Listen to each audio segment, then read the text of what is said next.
வணக்கம் மக்களே. இன்றைக்கி பார்த்தீங்கன்னா 29/1/2026 நியூஸ் பார்த்தீங்கன்னா, மராட்டிய துணை முதல் மந்திரி அஜித் பவார் விமான விபத்தில் மரணம். பூனே அருகே விழுந்து வெடித்து சிதறியது. பாதுகாப்பு அதிகாரி உட்பட 4 பேரும் உயிரிழப்பு.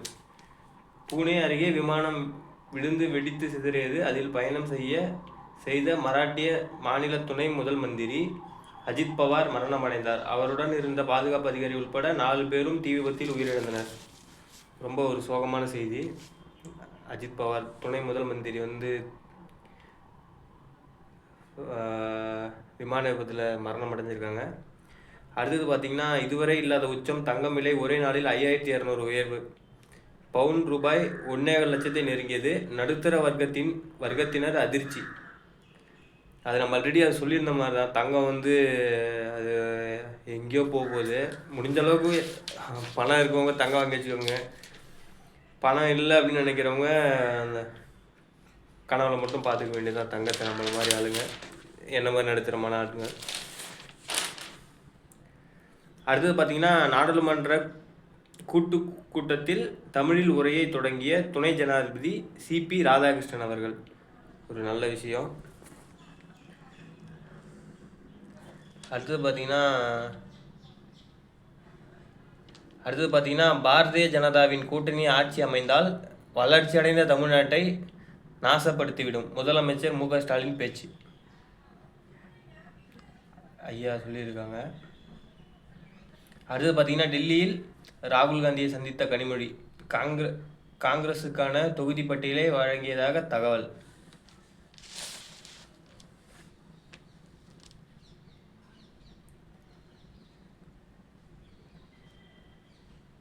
அடுத்தது பார்த்தீங்கன்னா, அஜித் பவார் அவர்கள் விமான விபத்தில் வெடித்து சிதறி போயிருக்காங்கல்ல. அது லியாஜெட் 45 குட்டி சொகுசு விமானம். சொகுசு விமானத்தில் போயிருக்காங்க. அசம்பாவிதம் நடந்து விட்டது.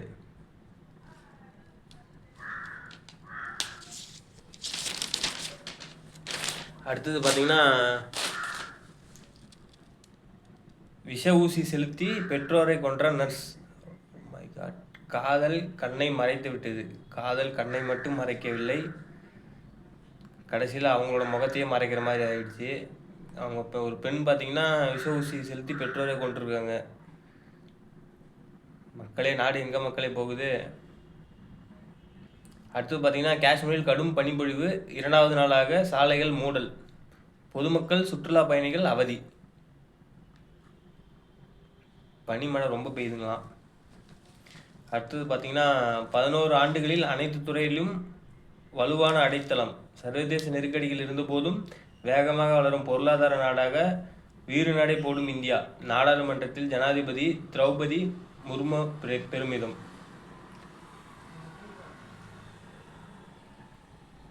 அது வேணால் உண்மைதாங்க. நம்ம கொஞ்சம் நாளுக்கு முன்னாடி இருந்ததுக்கும் இப்போ இருந்ததுக்கும் கொஞ்சம் நம்ம முன்னேற்றம் அடைஞ்சிருக்கோம்.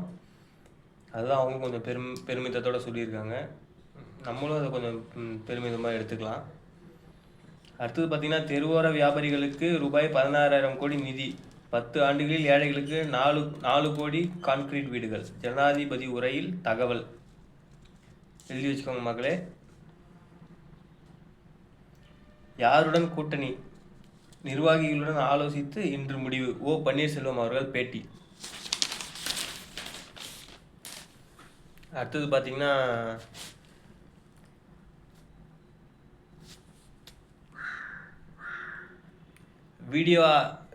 விடியா ஆட்சி உங்கள் வீட்டு பில்லே சாட்சி என்ற பெயரில் திமுக அரசை கண்டித்து அதிமுக பிரச்சாரம் தொடக்கம். தேர்தல் களம் சூடு பிடிக்க ஆரம்பிச்சிச்சுன்னு நினைக்கிறேன். அடுத்து பார்த்தீங்கன்னா, கதாநாயகன் அல்ல, இனி கதாநாயகி. பெண்களை மையப்படுத்தி உருவாகும் அரசியல் கட்சிகளின் தேர்தல் அறிக்கை. அடுத்து பார்த்தீங்கன்னா, முக்கியமான ஒரு நியூஸ். தமிழகத்தின் சட்டம் ஒழுங்கு கேள்விக்குறி. 3ஆம் தேதி கூட்டணியை அறிவிப்பேன். ஆண்டாள் கோவிலில் தரிசித்த பின் பிரேமலதா விஜயகாந்த் தகவல். பார்த்து பண்ணுங்க. அடுத்தது பார்த்தீங்கன்னா, வரலாறு கொண்ட கட்சி தேய்ந்து விட்டது. விஜய் கொடுக்கும் வாய்ப்பை காங்கிரஸ் பயன்படுத்திக் கொள்ள வேண்டும். எஸ். சந்திரசேகர் சொல்கிறார். அடுத்து பார்த்தீங்கன்னா, அரசியலில் எப்படி இருந்த செங்கோட்டையன் இப்படி ஆகிவிட்டார். ஒன்று சேர வேண்டும் என்பது ஓ. பன்னீர்செல்வத்துக்கு பொருந்தும். நயினார் நாகேந்திரன் கருத்து.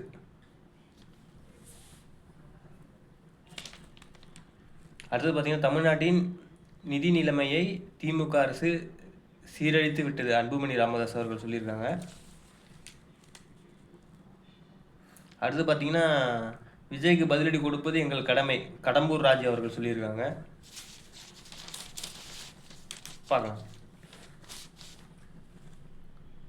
அடுத்து பார்த்தீங்கன்னா, ஸ்ரீ அத்யாயனா இன்டர்நேஷனல் பள்ளியில் மாநில கால்பந்து போட்டி.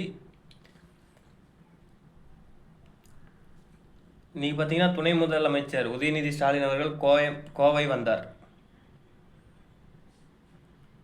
கோவைக்கு வந்திருக்கிறார்.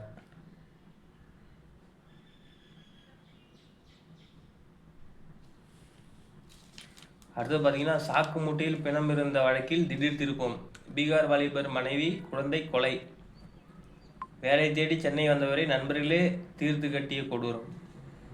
மக்களே கொஞ்சம் பார்த்து இருங்க. தெரிஞ்சவங்க தெரியாதவங்க அப்படி இருக்குன்னா யாராக இருந்தாலும் கொஞ்சம் பார்த்து சேஃபாகவே இருங்க. நமக்கு நம்ம உயிர் தான் முதல் முக்கியம். நமக்கு நம்ம தான், அதுக்கப்புறம் தான் யாராக இருந்தாலும். அடுத்தது பார்த்தீங்கன்னா, வால்பாறை அருகே அரசு பஸ் டிராக்டர் மோதல், தொழிலாளி பலி, 12 பேர் படுகாயம். கொஞ்சம் வண்டியில் போகிறோம்லாம் கொஞ்சம் பார்த்து போங்க.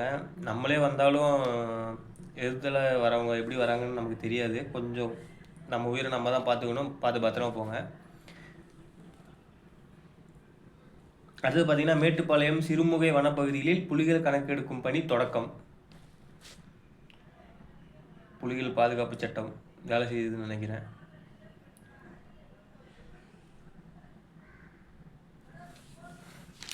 அடுத்து பார்த்தீங்கன்னா, கேரளாவிலிருந்து கோவைக்கு பஸ்ஸில் கடத்திய ரூபாய் 10 கோடி தங்கக்கட்டி பறிமுதல். வாலிபரிடம் விசாரணை. 10 கோடி தங்கக்கட்டி, 10 கோடி ரூபா மதிப்புள்ள தங்கக்கட்டி மாட்டிக்கிச்சு. 10 கோடி. இப்போ எங்கே தான் இருக்கீங்களோ தெரில இல்லைங்களா?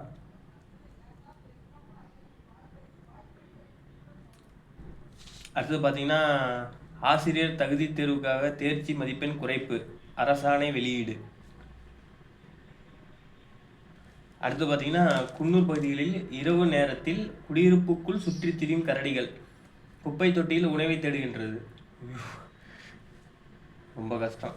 இங்கே மனுஷனும் சாப்பாடு தான் தேடுறோம், கரடிகளும் சாப்பாடு தான் எடுது. உலகத்தில் இருக்க எல்லாமே சாப்பாடு ஒன்றுக்காண்டி தான் இருக்கும். ஆனால் அதுக்குள்ளே நம்மளோட மனசுக்குள்ளே எவ்வளோ வன்மங்கள் வஞ்சங்கள் எவ்வளோ ஒளிஞ்சிருக்குது. எல்லாம் ஒரு நொடி உயிருக்கு வரைக்கும் தான். அதுக்கப்புறம் எல்லாம் முடிஞ்சிடும். அடுத்து பார்த்தீங்கன்னா, கடலை மிட்டாய் விலை கிலோ ரூபாய் 220 உயர்வு. உற்பத்தியாளர்கள் அறிவிப்பு.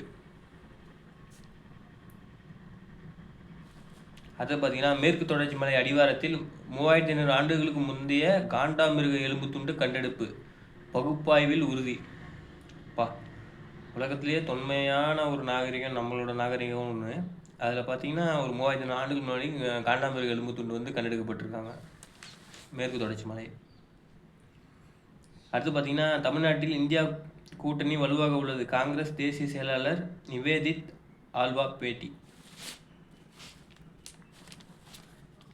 அது பார்த்தீங்கன்னா, தமிழக வீரர் வீராங்கனைகளுக்கு ரூபாய் 7.25 லட்சம் ரூபாய் நிதியுதவி துணை முதலமைச்சர் உதயநிதி ஸ்டாலின் வழங்கியுள்ளார். திறமைக்கேற்ற பரிசு. அடுத்தது பார்த்தீங்கன்னா, போலி இன்சூரன்ஸ் ஆவணம் தயாரித்து மோசடி. லாரி உரிமையாளர் உட்பட 2 பேர் மீது வழக்கு. கூடுதல் கட்டணம் வசூலித்ததால் தனியார் பஸ் சிறைபிடிப்பு.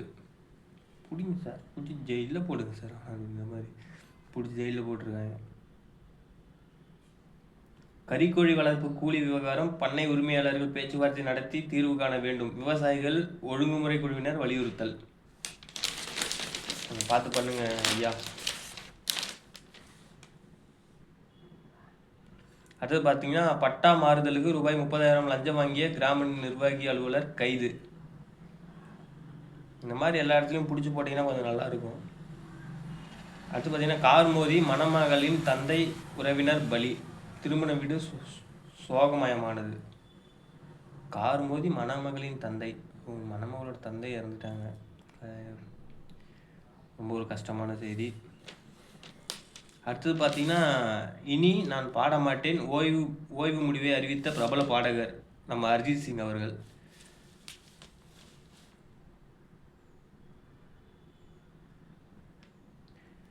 அவ்வளோதான் மக்களே. இன்றைக்கி பார்த்தீங்கன்னா